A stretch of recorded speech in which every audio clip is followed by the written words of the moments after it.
Welcome to the American Reformer Podcast, hosted by Josh Abbotoy and Timon, Cline. Our mission is to promote a vigorous Christian approach to the cultural challenges of our day, rooted in the rich tradition of Protestant social and political thought.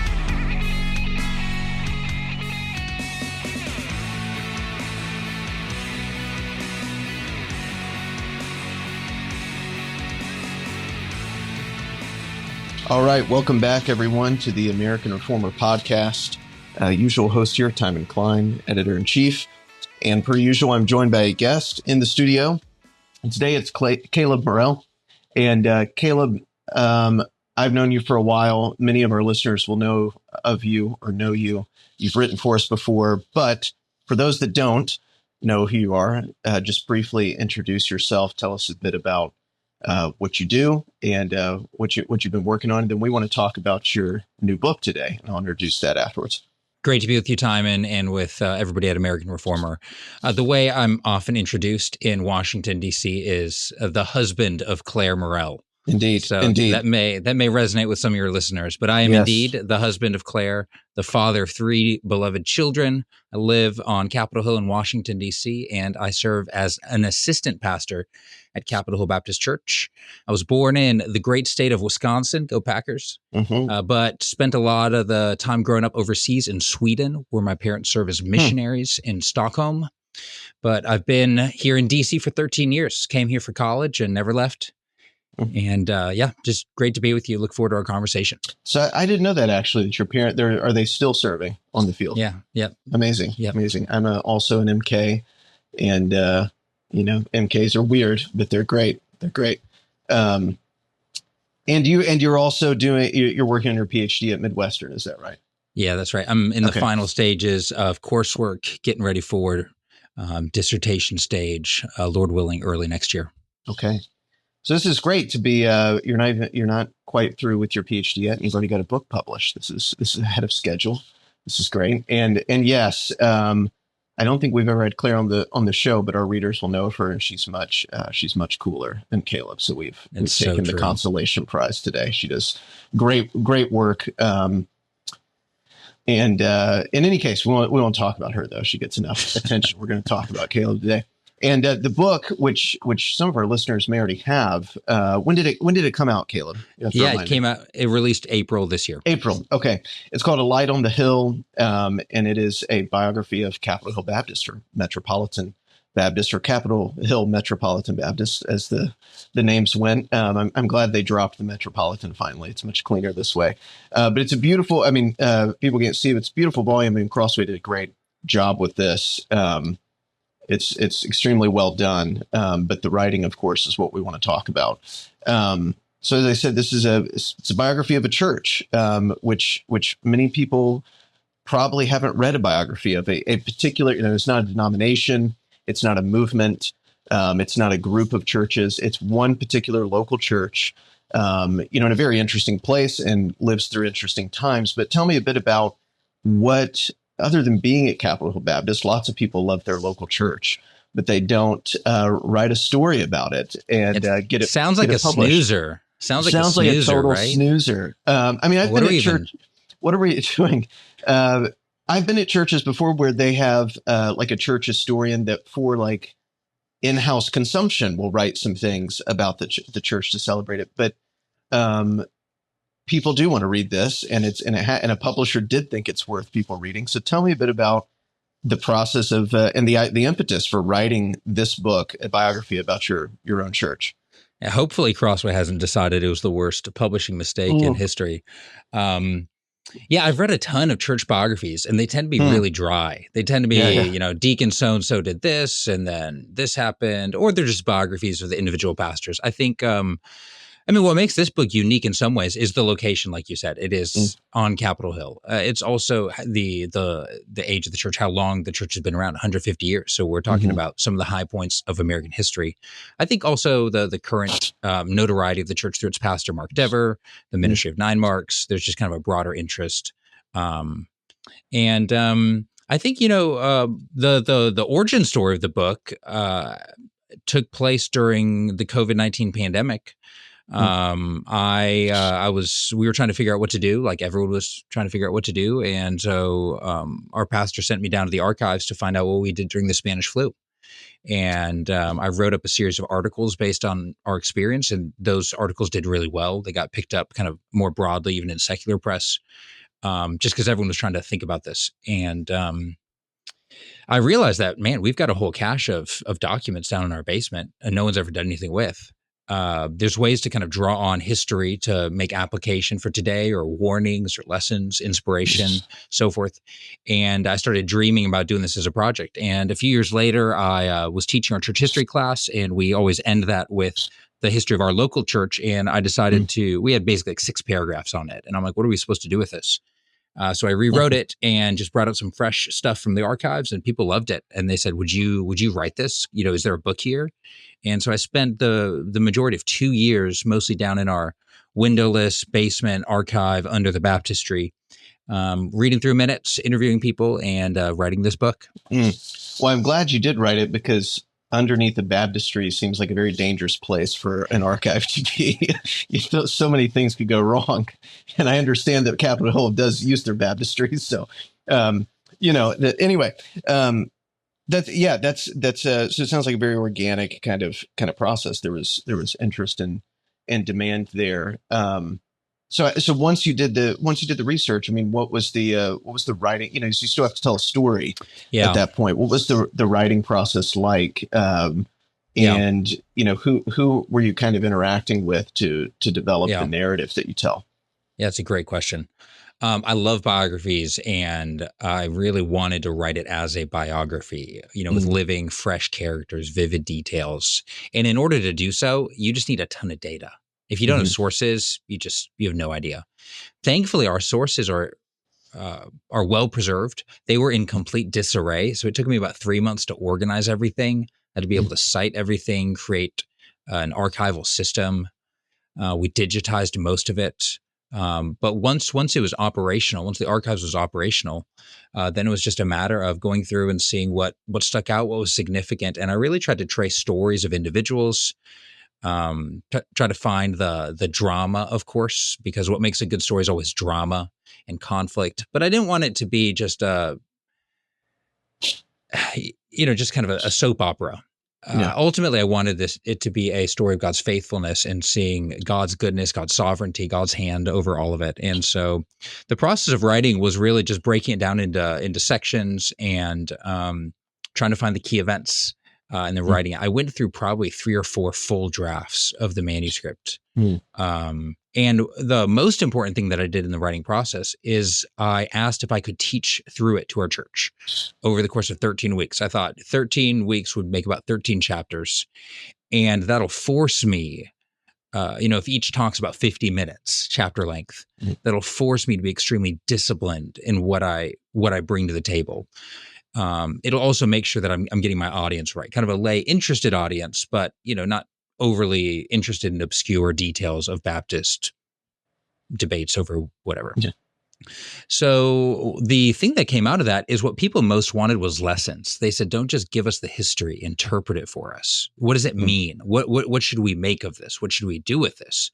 And so I started incorporating more and more lessons. And at first I thought, hold on, I'm kind of breaking the third wall here. I'm stepping away from the descriptive work of the historian into the prescriptive work of a pastor. And I learned a lot through that process. And I think the job of the Christian historian is not simply to describe and then put their hands up and say, well, it's over to the reader to interpret for themselves what this means. The Christian historian, like so many of the biblical authors, you think of Samuel or Kings or Chronicles, is to interpret it and say, this is what's right, this is what's wrong, this is what we should do in light of this. And so I tried to incorporate those lessons into each chapter, sometimes woven in, sometimes just at the end of each chapter. But the feedback I've gotten from readers has been overwhelmingly positive, that is the favorite part of the book to people who pick it up and read it. And it's changed the way I think about history a little bit. And it's shaped my ambitions as a historian, what kind of books I want to write, how to approach the task of history. Yeah, I'm glad you touched on that, because I would agree. I mean, there's many parts of the book that are, you call them devotional, and they're you're unapologetic and kind of, I would say your underlying theology, right? You have to believe in certain things for this book to make sense, and those, of course, are reflecting what this church believes in, right? And so it makes sense. But you're not merely conveying like what the subjects of your book believe, but you have a particular vision of history and providence that goes into this. And I think that's exactly right to demonstrate, as you're saying, what the Christian historian should be about, and sort of unapologetically, without any kind of anxiety within the discipline, right? This is, of course, people who read enough, quote unquote, secular or neutral history soon discovered there's plenty of narrative making and sort of value insertion into those books as well, right? They just deny it in ways, but there has to be. You can't really make sense of human events unless you have some kind of meta narrative in play. So I really appreciated that and enjoy it. I would agree with the other feedback you've gotten that's what holds the book together in many ways. Yeah, one reflection I had afterwards was thinking about history, particularly Christian history, as an extended sermon illustration. So we're all familiar with sermon illustrations. You love those part of the sermons. Preachers are always trying to think of good illustrations because they're illustrating a point that needs to be driven home. But there needs to be a point following the illustration. If all of the history you're writing is simply illustration, but there's no point or no stated point. And so one way to think about, at least the way I try to think, I've thought about the book since, is that you have a whole chapter, which is simply an illustration. And the point comes at the end. And that's shaped a little bit the way I'm thinking about history going forward. Yeah, that's helpful. I think that's good. And of course, how Christians used to write history for a long time with no problems. In any case, let's talk though a little bit about some of these illustrations then, and we can bring up the points as they come to us. But so, natural place to start is at the beginning. I mean, it is incredible. I've been to Capitol Hill once, and the building's old and beautiful. And I knew it was old. I don't know if I knew it was this old. And but it's 150 years old. I mean, that's a significant, especially as you point out in the book. I think in multiple places, there's many old churches in DC, but not many old faithful ones, as we put it. But let's start at the beginning. Why does this particular church start where it is and when it does? Yeah, so it grew out of the ashes of the Civil War. And even though the church was formed in 1878 after the Civil War, it was very much shaped by the effects of the Civil War, both in terms of the initial membership. So virtually every male founding member of the church would have served in the Civil War. And the churches out of which our church was formed were themselves divided during the Civil War in the nation's capital. And so I start the book by telling that story and weaving together the complex cast of characters and just painting a bit of a state of political religious life in Washington, D.C. and in the nation during the Civil War. But in any case, this church grew out of a prayer meeting that a young woman and her husband called together with their friends, praying for a church to be established on Capitol Hill. There was really no one lived over here. It was called Jenkins Farm. It was just a farming area. There were very few houses, and yet the population was growing after the Civil War. And so they began to pray, and they prayed for years. They started organizing a Sunday school. That Sunday school grew into weekly meetings. Eventually, they bought property, erected a building, and covenanted as a church in 1878 with 31 members. And one thing I love about that is it's just lay initiative the whole way. Mm-hmm. There's no churches were particularly looking to plant a church. There was no pastor involved initially. It's just lay members, normal people, busy jobs, busy lives, saying, there isn't a church in our neighborhood. We need to do something to reach the emerging population here. Let's plant a church. Yeah. So what I mean, again, it's a biography of these of the church itself, but obviously some of what carries it is the biography of each pastor. Right, that leads the church at various points. So, I mean, I think even the story of the initial pastor is kind of unconventional and interesting. So, tell us a little bit about that. Yeah, the church called Joseph Parker to be their first regular pastor, and he was one of the most well-known men in the denomination. He was retired at the time. He was not looking to take on a new pastorate. He had held prominent pastorates at First Baptist Cambridge, Massachusetts, another pastorate outside of Boston. He had pastored 3 of the most influential churches in the district, and yet this church called him and said, "Would you consider taking this on?" And he agreed to do it. Even though they couldn't pay him much, because he thought the church was legitimately formed, not by conflict or division or dissension, but a sincere desire to evangelize and reach the lost. And so he took it on, and he just became a fascinating figure. I found his autobiography, his unpublished autobiography, at the University of Virginia. The only other historian I know who had cited this was James McPherson, the great Civil War historian, used it in his doctoral work. And yet when I reached out to him, I found it in McPherson's dissertation. I reached out to McPherson, and he said, "Oh, I accessed that 70 years ago from a descendant of this pastor. And she is certainly, she was old at the time. She's certainly no longer with us. But thankfully, the University of Virginia had a copy. And that just gave us this larger than life portrait of the church's first pastor, which I got 3 chapters or so out of that in the book. You're always looking for those sources, and an autobiography is just a dream find. And so, Parker faithfully shepherded the congregation. After Parker, the church went through an ugly split. You're not really a Baptist church if you don't go through a tough church split in the first few years. It was over property and taxes and interest rates. Exciting stuff. But the result of that was that a rival church formed a block and a half away and took half the members away. And yet the church resolved to forgive, to move on, and the Lord blessed them in that. And the church continued to grow through calling another larger-than-life pastor, a former Kentucky congressman, former Civil War general, former territorial governor, Green Clay Smith, who I've talked with you a little bit about, Timon. Yeah. And so the church was just growing as the population was growing. God was blessing the preaching.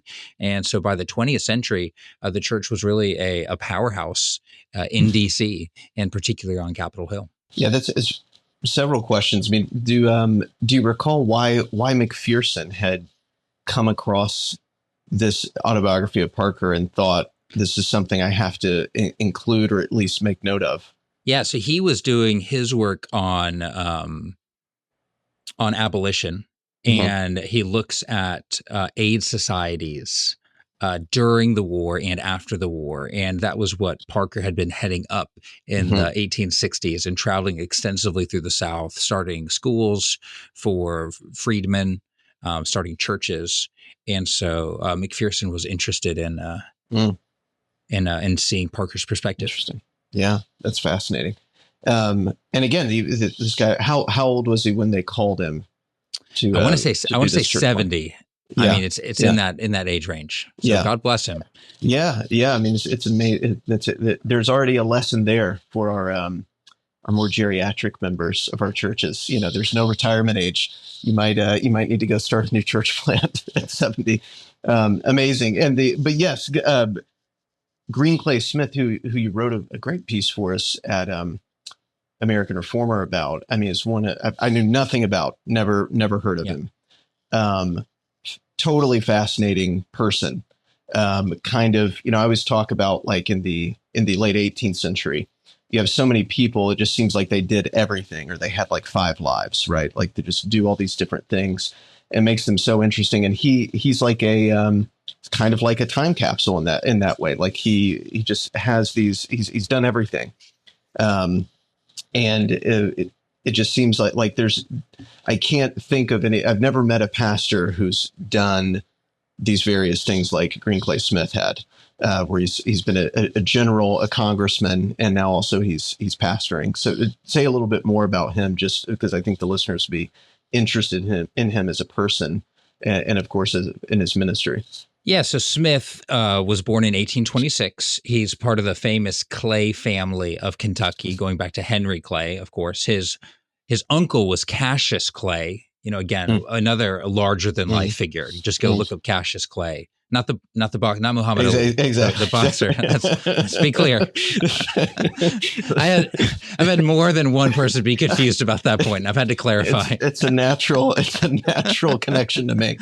That would be fascinating. So Greenclay, he marries into Chief Justice John Marshall's family. He marries John Marshall's niece.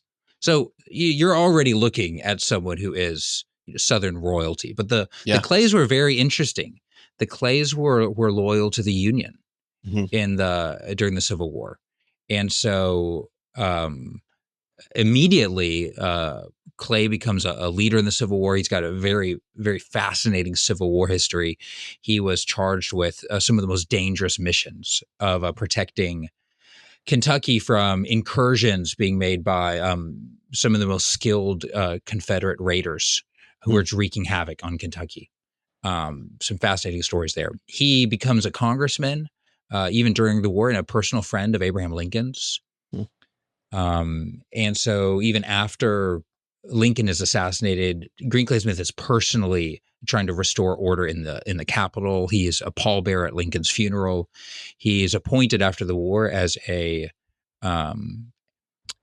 territorial governor of Montana.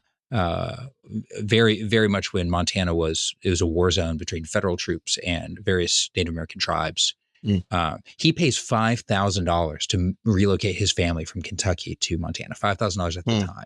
Yeah. So we're talking like this is a very difficult place to access. Somehow, while in Montana, he gets religion. His family was Episcopal, but he gets religion and comes back to Kentucky after his governorship and announces that he is a Baptist. He's not just a Baptist; he's going to be a Baptist pastor. And this is a man whose name was at least floated for being Lincoln's running mate the second time around. And so enormous political potential. He goes into the ministry and just has an immense impact on Baptist life in Kentucky. And his final pastorate at the end of his life, he returns to Washington, D.C., where he had gotten his start in politics. He finishes as a Baptist pastor 5 blocks from the Capitol building. And again, just amazing preacher, very gifted, close relationships with all the political leaders of the day. He was good friends with the great dissenter, Justice Harlan, who was always coming over and spending time at the church. And a Presbyterian, so he's ecumenical. Right. He's ecumenical. Yeah, that's right. Harlan was ruling elder at New York Avenue, Presbyterian. Yeah. So, it's a little hard to imagine how the church was able to land him as a pastor, and yet he came and faithfully led the church. And it's through efforts like Parker, Greenclay Smith that the church grew in the 19th century. Yeah, If anyone has watched, Montana at the time had to be a little bit like if you watch American Primeval, right? It's just absolute chaos on the frontier. I don't know how much he had to deal with Mormons, but they seem like particularly difficult people to deal with at the time. And again, history is so fascinating. I don't understand why there's not a biography of Greenclay Smith. Oh, I was actually going to ask you. There's nothing. There's nothing. And the answer has to be that we don't have his papers. As far as I can tell, no one knows where his papers are. If he had left a larger paper trail, maybe someone could put it together. But maybe there's an enterprising PhD student somewhere, maybe in Kentucky or Montana, who wants to get started on that. Yeah. Well, at least he should be part of other biographies if he can't be, get his own. Because again, certainly the most fascinating figure all around in the book, from my perspective. I just enjoyed reading about him because, again, I had no idea. As you said, there's probably not much reason for many people to cite him if he doesn't kind of spring off the page for people or give them all the sources. These historians are lazy, Caleb. They're so lazy. But just an amazing person. What made him so interesting? Was it his career? Was it just the multiple lives he lived and the time periods he spanned? What made him so interesting, Timon? I think it's that he's accomplished in so many things. He has, as you pointed out, his family connections and his own accomplishments bring him connections. He's sort of obviously taking the next opportunity each time that's given to him to rise, and then he decides, I'm going to be a Baptist pastor at basically a startup in the nation's capital, which was great for that church. But as you pointed out, I mean, so then that suggests that this is a true move. If he'd come back and done that at an Episcopalian church in the Northeast, that's like a political move at the time, right? Like you might benefit from that in many ways, especially in the later 19th century and into the 20th century, the Episcopalians, let's say. But doing it this way just suggests true conviction and true desire to serve the Lord in this way. So I think it's just compelling to see someone do that. Not a natural choice for a guy that's at that stage in his career. So, and it's just I don't know of many pastors that are like that anymore for various historical reasons that kind of have a gravitas that extends beyond maybe evangelical world as they're serving the church. So I just think it's great person to read about. Very inspiring. It'd be the equivalent. Like, who would be an equivalent today? It'd be like the equivalent of. I don't know. Be the equivalent of some sort of well-connected rising star that kind of can do everything. Has done sort of all the things necessary to then be vice president or president, even potentially that people would say this is the guy. It'd be some, you could say like Pete Hegseth, if he just decided, he's already converted and seems to be a serious Christian, but if he just decided, I'm going to go into the ministry, I'm done with such stuff, it'd be like that. And Nashville's not that far away from Kentucky, so we're close enough. That's right. That sounds. And I mean, we're recording this the week after the assassination of Charlie Kirk, and you trace Kirk's life. There is a heightening significance of religion and Christianity in particular that animates Kirk's life. And you see these parallels in history, in the life of Green Clay Smith, in the life of Charlie Kirk, in the life of Pete Hegseth.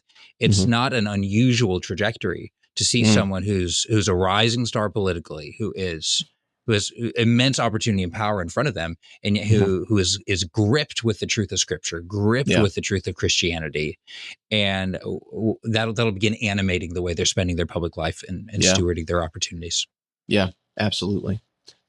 It's great to have Christian heroes, people you see do it in a faithful way, and say, there's something I can emulate there. They're not the Lord Jesus, but they did a really good job serving him. And so it's great to read about, people like this. And I also think for pastors. So if you're a pastor listening to this or a seminarian, Green Clay Smith, who was personal friends with Abraham Lincoln, became a Baptist pastor. And some of the pastors he took in Kentucky were not glamorous. He took pastors of 12, like a 12-member church out in the boonies. And he thought this is a worthwhile way to spend your time in your life. Yeah. Someone who's they've had kind of the big job. And so I just think it's a good reminder for us what's most important. I mean, we do want to celebrate those Christians who are serving as statesmen. We don't want to treat that as a secondary vocation. And yet the call to ministry, the call to preach God's word is a noble vocation. And you see that reflected in Green Clay Smith's life. Yeah, I always like to point out to people like in 17th and 18th century, the clergy, the Congregationalist clergy, in a way have like elite status in those polities, the way they're made. But most of the guys going to at the time only Harvard or Yale are options. And it was still expensive, and you still had to work hard. And they thought it was worth it to go to like dirt floor churches with a dozen people in a town on the frontier afterwards. They thought, this is totally worth it. So I think that kind of nobility in a way is something pastors, especially in an environment now culturally where pastors are not afforded elevated status. This is not an essential component, as we found out during COVID. This is not an essential function of our society, and so these kinds of examples, I think need to be platformed and sort of fronted so that pastors remember, this is not how everyone used to think about this, and they were right to think about it differently before, and kind of understood the service they were doing.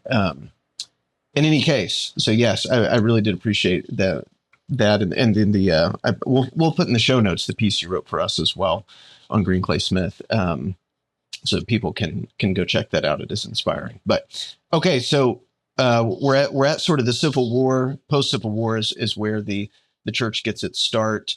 I wanted to ask you too about another sort of period. I mean, you're going chapter by chapter is sort of like a dozen or so years at a time. It's a useful breakdown, and they're very manageable chapters. I think it reads very well. So anyway, should be accessible to people. But post World War II, so jumping ahead, not quite like 100 years, but and it's in Capitol Hill's involvement in what we now call the emergence of like neo-evangelicalism, and some of the people that there's figures there that people are going to recognize that are significant, that were members, Carl F. H. Henry and others. Talk to me a little bit about how at this point, jumping ahead, a century or so, where Capitol Hill is at in terms of its growth and its impact on DC itself and its own community, and then its impact and involvement in this movement, I guess we can call it. Yeah, so the church grows to its peak membership in the wake of World War II. The city's growing. It's the peak time of religious attendance in American history after World War II, and the church reflects that. In the 1960s, it's at 3,600 members. We had to even go to 2 services briefly during the 1940s, just because there wasn't room. I mean, we're talking about 2,000 people every Sunday. And as you mentioned, as Mark Dever would say, then you had 2 churches for a while, exactly. Right? we went to 2. Bingo. As you mentioned, Carl F. H. Henry made it his home church in 1956 when he moved here to found Christianity Today. He had his office overlooking the White House downtown, with this mission to present an alternative voice to the National Council of Churches. So, the main political voice in America was deeply influenced by communism and a more secular worldview, and yet they was posing as Christianity and presenting itself as orthodoxy in political circles. And with the help of Billy Graham and others, Carl F. H. Henry wanted to change that. And this church became his home church for that mission for almost 50 years. Christianity Today was to counter Christian Century. Right? Yep, exactly. Which there is actually a great biography of Christian Century out there. It's fascinating. Can't remember. I think a woman who wrote it. I can't remember her name, but I don't think people too realize what that environment was like at the time. And this is essentially countering the mainline official stamped, let's call it propaganda, that is put out to claim the mantle of Christianity and Christian witness publicly for everyone, doctrinally, culturally, these things. And Carl F. H. Henry and Billy Graham and a few others, want to sort of counter this. And I don't think at the time it was their success was not guaranteed, at all, that this was going to be effective. Yeah, so Henry's here. The church became the organizing church for Billy Graham's famous 1952 crusade in Washington, D.C., where there were nearly 30 days of public meetings, culminating with an open-air meeting on the Capitol steps before an audience of 30,000 people, televised address throughout the nation. 1/3 of the Senate was present for that speech. 2/3 of the House of Representatives present for Billy Graham's address. Again, this is voluntary. They don't have to be there.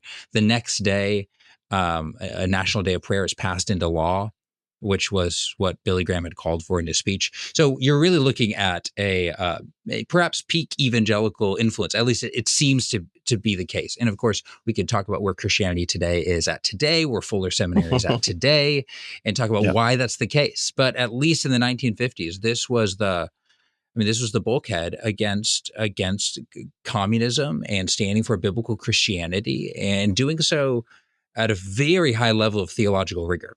You go back and read some of those opening issues of Christianity Today, and we're talking a very high level of theological rigor. But in any case, this church was kind of the center of that, at least here on Capitol Hill. Yeah, I have done that actually, to go read some of the Christianity Today archives and early editorials from Carl F. H. Henry and others, and I would say even I agree, total theological rigor, very focused on what's uniting evangelicals at the time, and sort of majoring on those things, and being sturdy, you might say, in a way, but also fearless culturally. They were not pulling punches.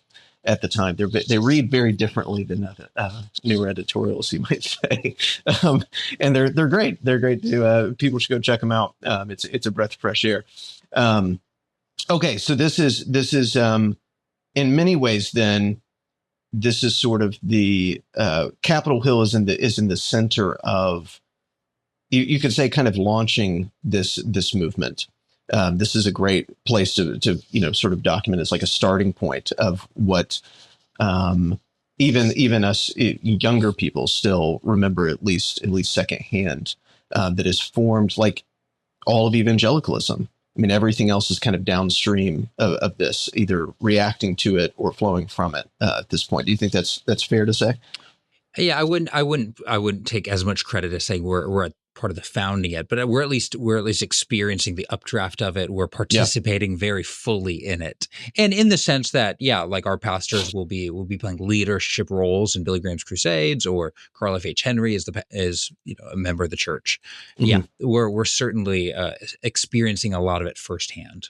Mm-hmm. Mm-hmm. So where does it go from there with in the church's life then, as this kind of movement is unfolding, right? It's at its peak strength, we might say. I think the 1960s happens, and it's Vietnam, it's the sexual revolution, it's the civil rights movement and racial unrest. You get into the 1970s, it's Watergate, and of course you got Billy Graham's involvement with Nixon. There's all kinds of challenges that evangelicalism and neo-evangelicalism begins facing that maybe we weren't as ready for. Maybe we get caught a little off foot on it. Our church certainly did. We did not know how to grapple with the changing racial landscape of Washington, D.C. in the 1960s, which is due to civil Supreme Court cases in the 1950s, desegregating schools. That's massively impacting our members. Demographic shifts in the city, rising rates of crime. And I think it's easy. I'll say this. It's hard today for many of us to imagine what it would be like to face violent crime so close up on a daily basis. Some of our listeners may have experienced that and lived in those environments, but it's hard to really put yourself in the place where it's not just a news story somewhere out there or a viral video you see. It's something you witness yourself, or something you experience yourself, or your neighbor experiences. And so we have stories that are in our church newsletter where we have comments like this, where we say, we are lamenting and grieving the fact that our sister church, the pastor's wife at that church, was assaulted and raped in her home. And you just think like, oh my goodness, what was going on? And again, you're dealing with a very complex situation, and yet the church struggled to orient itself to those dynamics. The result in DC, as in almost every for every urban church, was suburbanization. Members moving out further to the suburbs, and most churches went with the members. The unusual thing is when a church stays. And when churches stayed, they most often went increasingly progressive. It's not hard to imagine why that would be the case. Yeah. And what's unusual in this case is that even though a lot of members moved out to the suburbs, the church stayed in the city, and the church stayed centered on the gospel. And I tell that in a chapter called "Jesus Doesn't Need a Parking Lot," because that comes from a quote from a Washington Post article and a placard during a protest of the church, when the neighborhood was protesting that we were building parking lots. And of course, we were building parking lots because we needed them. And we needed them because our members were driving into the city, and they were driving into the city because they didn't live in the neighborhood. And so the neighborhood was frustrated that this church, whose members live out in the suburbs, is tearing down historic houses to build parking lots. And so the church struggled to grapple through those challenges, and yet the church persevered. The church stayed faithful to the gospel. The church sought creative ways to engage the neighborhood, to be faithful in sharing the gospel. And the members showed pretty remarkable resilience in believing that it was worthwhile to fight to have a church on Capitol Hill. They really believed in the mission. And of course, we're living after the kind of urban Renaissance era. and we're reaping the benefits as a congregation, because the property and the building would just not be on the table to purchase today. Mm-hmm. Yeah. And it's there because of people who sacrificed and put in effort and made hard decisions, and had to seek to love people who are different from them. We're here today because of them. Mm. What did briefly I wanted to ask you as well. I mean, this is something pointed out throughout the book, is the it'd be an open-ended question, I suppose. What is it? The exercise of like church discipline through all these kinds of conflicts and struggles exceeds what most people would be expecting or conditioned to handle in church discipline. I mean, you have the normal stuff, which you point out, and there's like funny examples. They're like quaint and funny. But then, not just holding the church together, but to maintain its purity, exercising these kinds of discipline, correction, managing interchurch conflict without having sort of fatal splits throughout all this. And we're jumping through without description, like all the stuff we've been talking about, especially in the post-war era. Just comment on that briefly, and then I want to ask you about the current phase. We might call. Yeah, I'm not aware of any cases of church discipline in the 20th century up until kind of the modern era. So very faithful to church discipline in the 19th century, very common, as was very typical. But that really drops off quickly in the 20th century. I don't have a complete answer for why that is the case. I think part of it has to be just the availability of other options around in the 20th century. Certainly transportation, it's not as effective to discipline someone when they can just go join another church. Yes. But I think there's got to be something else going on too, with kind of this rise of individualism and this sense of like, well, we don't want to tell someone else that they're wrong. Maybe a lack of some kind of courage and moral authority. But there is plenty of sin going on in the church, whether it's in the pews or the pulpit, that does not get addressed. And that really brings us forward to the late 80s and 90s, when we have a pastor in the pulpit. He's not the first pastor in our pulpit, as far as I can tell, who disqualified himself morally, but he did it in a particularly heinous way. And things start to change by that point, where instead of just overlooking it, the church has the courage to discipline him and make sure that he's not in the pulpit again. But they did so at great cost to themselves in some ways, because he was very successful, very famous, and the church was in decline. And it wasn't obvious in 1993 whether the church would survive. We had been going through 3 decades of the church declining after remarkable times of growth. And they did the right thing at great cost. And yet it wasn't clear that the Lord would provide Mark Dever at that point in time. Well, let's talk about Mark Dever, because I think probably most people, if they're aware of Capitol Hill Baptist and don't have a personal connection to it, it's because of Mark Dever's ministry, his preaching, 9 marks, maybe even the recorded hymns. I was in a group chat like this past week, and a Roman Catholic in the chat actually shared Capitol Baptist's most recent recorded hymns, Dead's Alive, right, which is great. Yep. Great album. Everyone loves. So the point is, it has reach, where even our papist friends are enjoying it. And that maybe he's been to Capitol Baptist before, but I'm assuming this is his only connection to it. So, but let's talk. I mean, you're pointing out the position or the condition of the church is not ideal when you get to the 90s. So talk to me a bit about the beginning of Mark Dever's ministry as we move towards the end of the story here.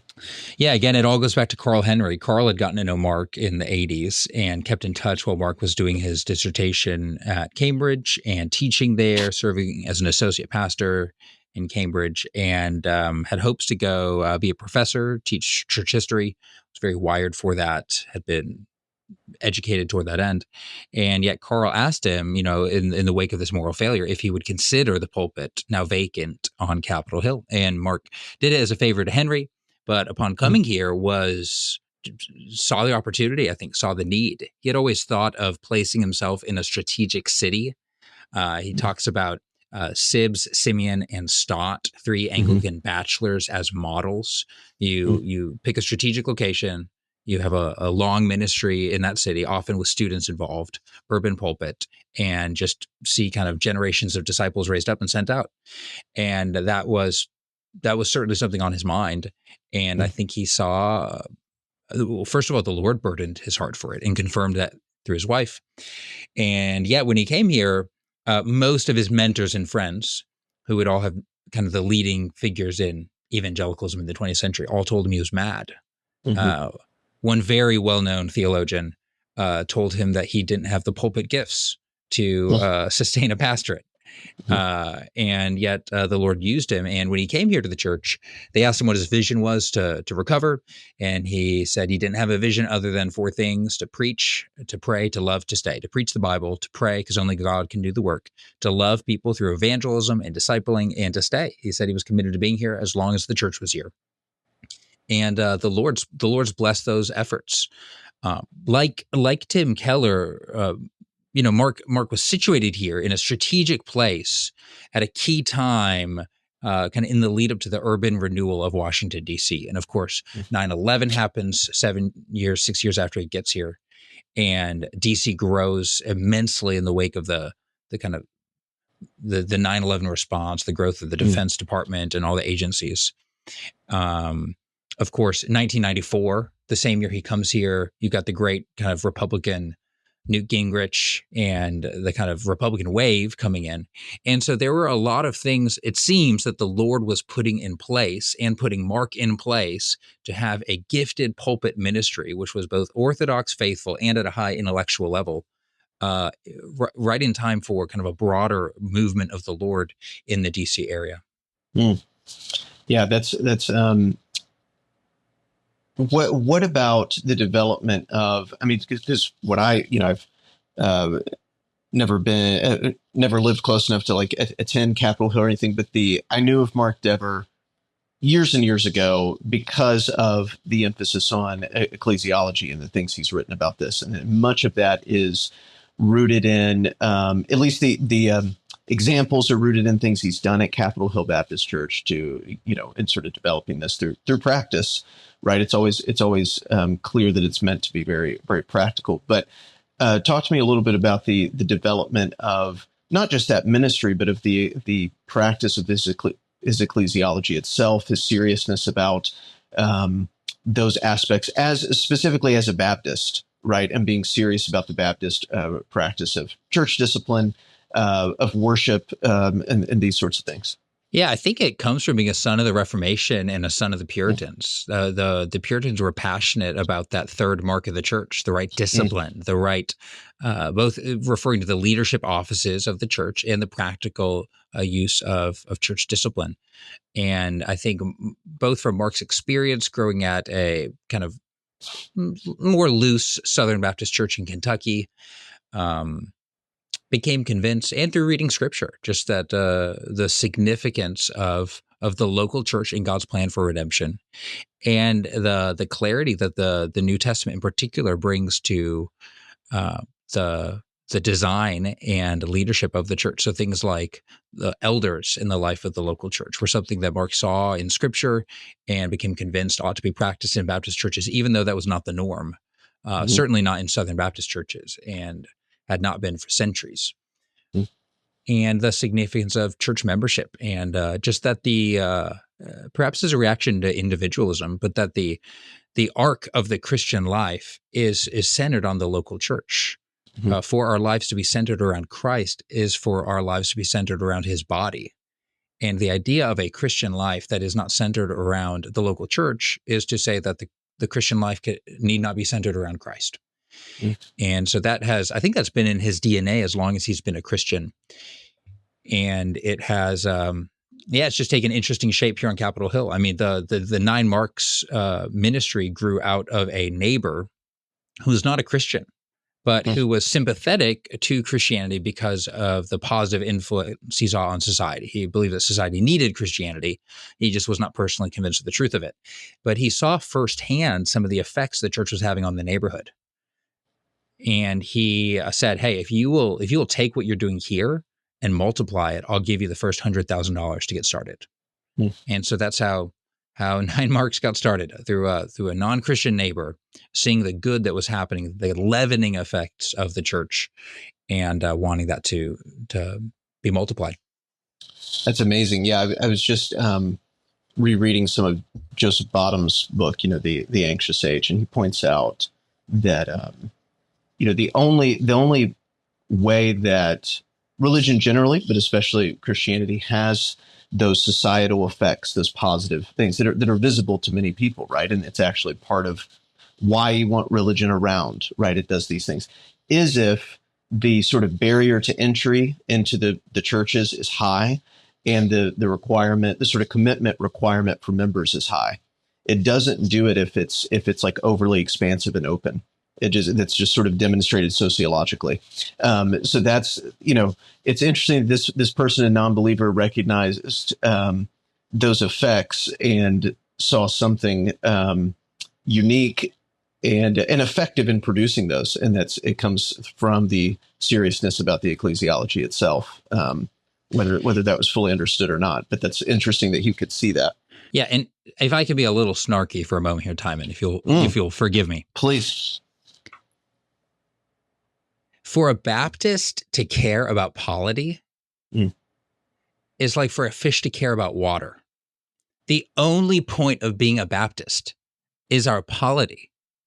To have a Baptist who doesn't understand the significance of their polity, I mean, we're the ones saying that you may not take the Lord's Supper at our church if you haven't been baptized as a believer. That's incredibly offensive. Why would someone keep saying that, particularly in our day and age, unless you are firmly convinced that this is what the Bible requires? And so the only thing Baptists have going for us is our polity. I mean, we can preach the Bible, but everyone else is preaching the Bible. We can preach Christ, everyone else is preaching the Christ.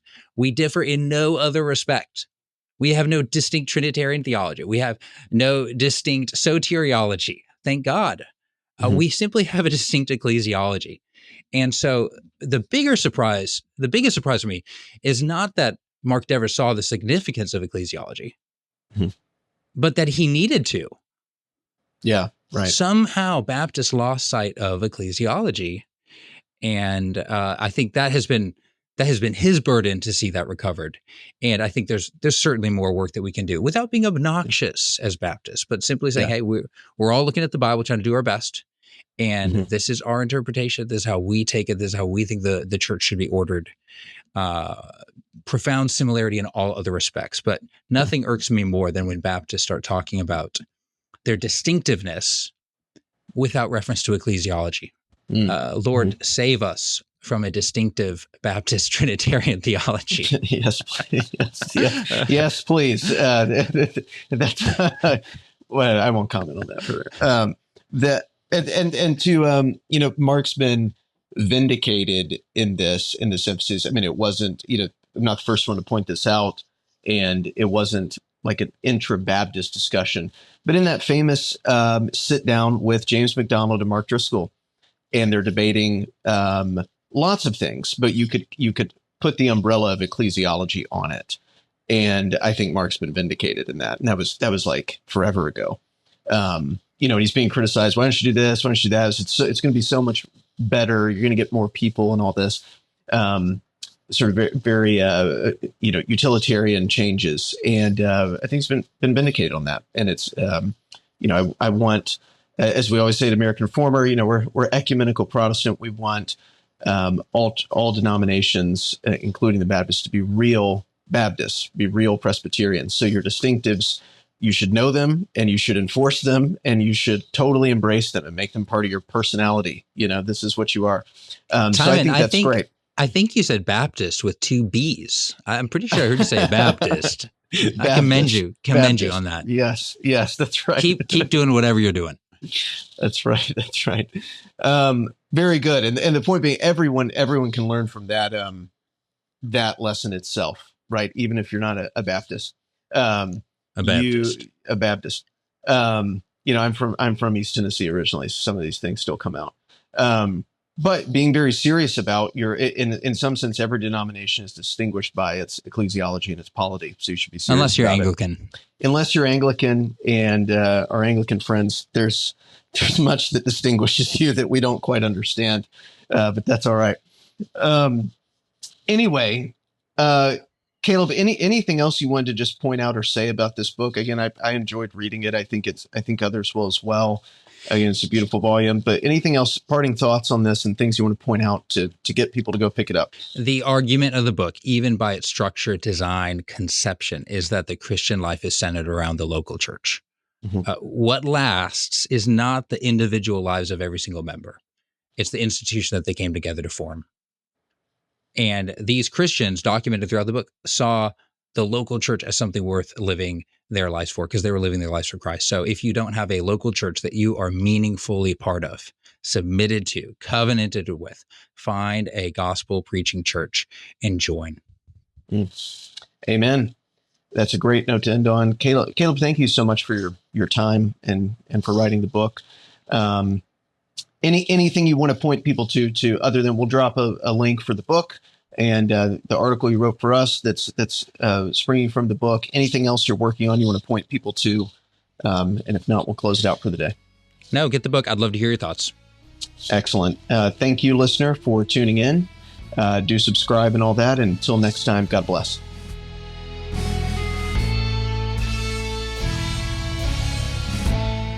You can find American Reformer on the internet at www.americanreformer.org or on x.com, formerly Twitter, at @AMReformer.